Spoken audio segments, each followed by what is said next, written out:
A bank teller collapses over a stack of tainted cash, dead in seconds, only for investigators to discover her entire life was a flawless lie. Why would a woman fake her past? And who hated her enough to lace the very money she counted? I was called to the scene at 7:03 p.m.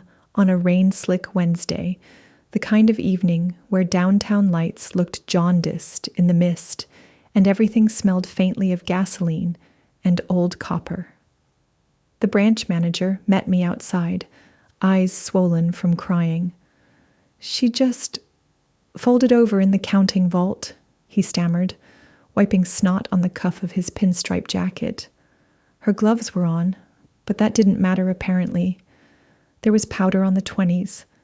I didn't see it at first. None of us did. Inside, the teller's body was crumpled between two rolling carts of cash bricks. Her mouth gaped like a dark vowel, one blue latex glove torn at the thumb.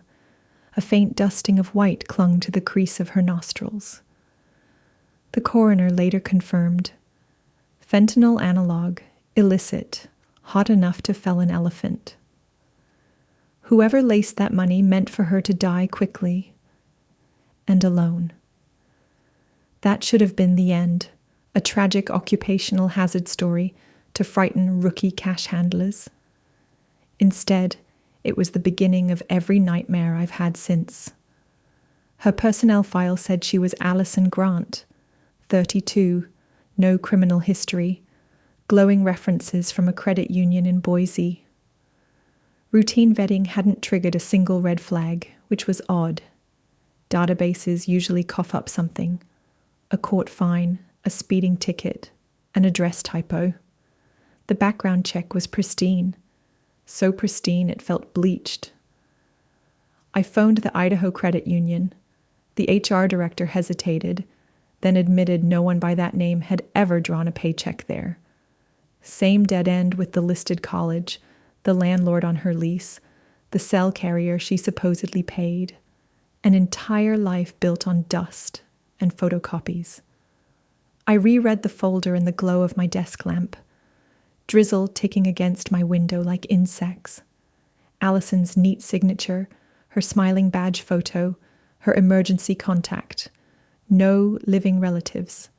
I realized, with a skin-crawling jolt, that I was holding the biography of a ghost.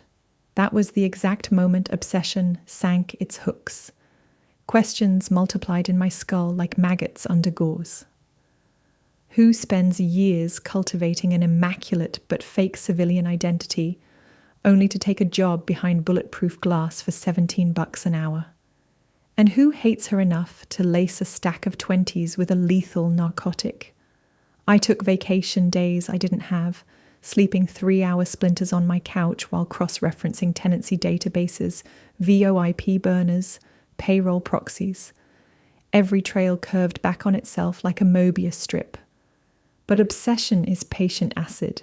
Drip, drip, drip. It will hollow granite given enough nights. Breakthrough arrived inside a thrift store paperback. I had boxed the teller's meager apartment possessions, thrift dresses, a chipped espresso maker, and a stack of library discard romance novels with marginalia in tidy cursive. One bookmark, a snapped Polaroid flooded onto my shoe. A couple on a dock at twilight, she laughing, he raising a champagne bottle. He was easy to identify. Senator Dorian H. Kent, rising star, family values crusader. The woman was harder. She wore her blonde hair longer, her cheeks a little fuller. But the smile was Allison's, except Allison Grant never existed. The woman in the photo was Marissa Hale Kent, the senator's ex-wife, who'd vanished 5 years earlier after filing sealed domestic abuse complaints.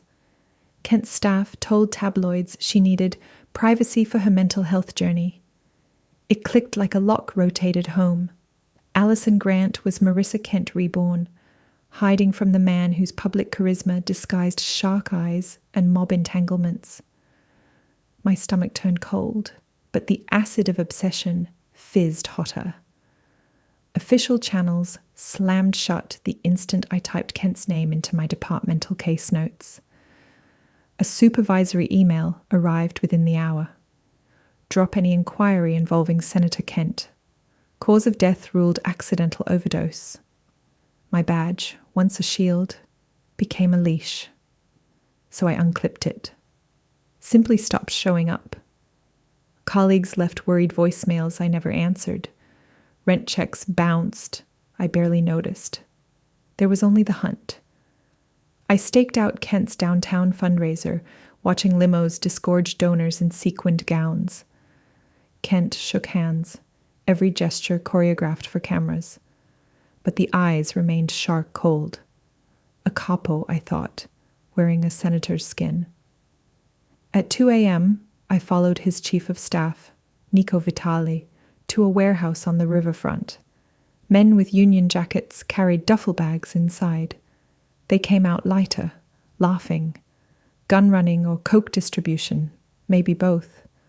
Marissa had lived in that gilded house, had probably overheard strategies whispered over midnight whiskies. One of those men must have recognized her when she re-emerged as a bank teller. And they arranged a murder that looked like misfortune. I recorded plates, took photos, built a kill list. First was Ruben Tito Morales, the chemist rumored to process fentanyl shipments in a taco shop basement. I tailed him for days, memorizing habits. Thursday, after closing, he wheeled a trash bin to the alley.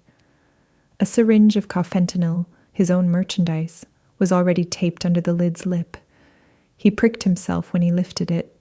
I waited in shadow, listening to his lungs gargle while streetlights buzzed overhead. Accident, the medical examiner said. Junkie karma. One piece off the board. Next, Gallo and Price, the couriers who delivered that cash stack to Marissa's branch. They ran muscle for Vitali's crew, swaggering around in knockoff varsity jackets. I tampered with their BMW's brake fluid outside a strip club. 2 nights later, they missed a bend on Holloway Drive and found the ravine's bottom. The news anchor blamed rain-slick asphalt. Another piece gone. Each death gnawed at something inside me, some last brittle sliver of law. But the gnawing felt righteous, like chewing out infected tissue before it spread. I slept less, ate ramen noodles dry out of the packet. The city blurred into neon and sirens. Yet I felt alive for the first time since my rookie year. Alive with purpose, like a nerve finally firing at full voltage. Amid carnage, I kept returning to the teller cage, staring at the smear of white on tile, now roped off by yellow tape. I imagined Marissa that morning, donning gloves, humming maybe, unaware the 20s she'd unbundle held her death between the fibers. I imagined her heart screaming, then stopping. Her final thought, probably not again. Ghosts talk if you listen.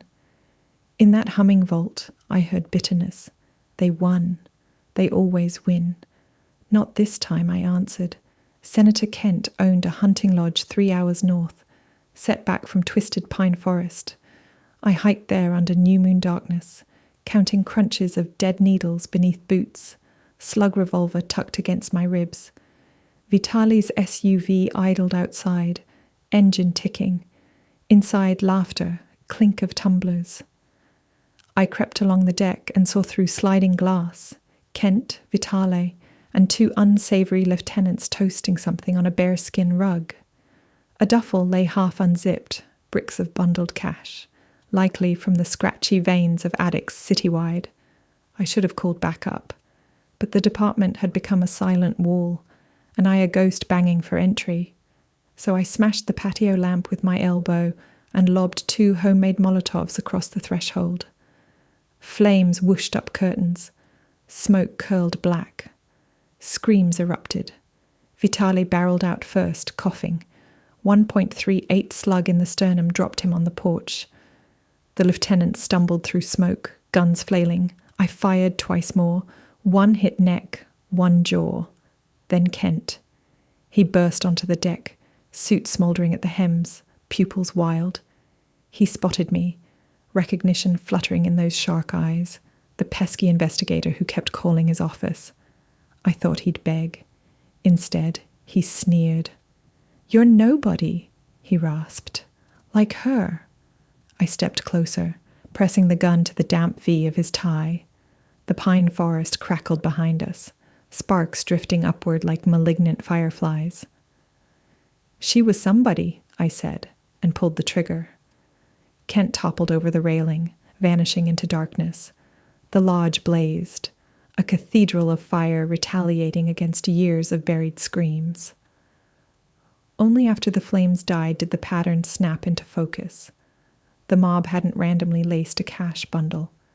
They'd targeted incoming deposits from Marissa's branch because they knew she'd be the first to handle them. I pieced it together from Vitale's scorched briefcase, ledgers, shipment lists, payoff memos. One note read, "Bank wrote, Tuesday, midday. Mark bag red strap. Switch to F-batches no." They'd rat-lined enough fentanyl into that bag to kill half the staff. But they gambled it wouldn't contaminate the night deposit. Strict bank protocol meant Marissa would break the strap in isolation, gloves on, alone. A clean assassination disguised as tragic cross-contamination. Sharks, always sharks. Headlines the next morning screamed about the inferno. 4 dead, senator missing. I shaved my beard, burned credit cards, and bought a bus ticket south under the name Carlos Vega. No sackcloth of guilt accompanied me, only a vacuum where obsession had been. I wondered if revenge always ended that way, passion drained, leaving an eerie hush. On the Mexican border bridge I paused, breathing exhaust and sea salt wind, watching gulls wheel overhead. Somewhere past horizon lay a country where extradition paperwork gathered dust, and a man could swap names like jackets. I felt for the Polaroid inside my jacket liner, Marissa laughing on the dock. The edge was singed from the lodge fire, but her smile remained intact. I touched the charred corner and whispered, "They don't win." Then I melted into the crowd, a spectre treading sun-blasted asphalt, leaving behind a city nursing fresh wounds and unanswered questions. Tonight, I rent a cinder-block room above a cantina, sipping mezcal that burns like absolution. Street musicians play a mournful bolero. I pretend I'm just another wanderer chasing oblivion, but sometimes between guitar chords, I swear I hear the faint whir of counting machines, the rustle of paper ghosts, and the lingering hiss of bank vault fluorescence. That's when I remember her final day, and the whisper that sent me over the brink. They always win.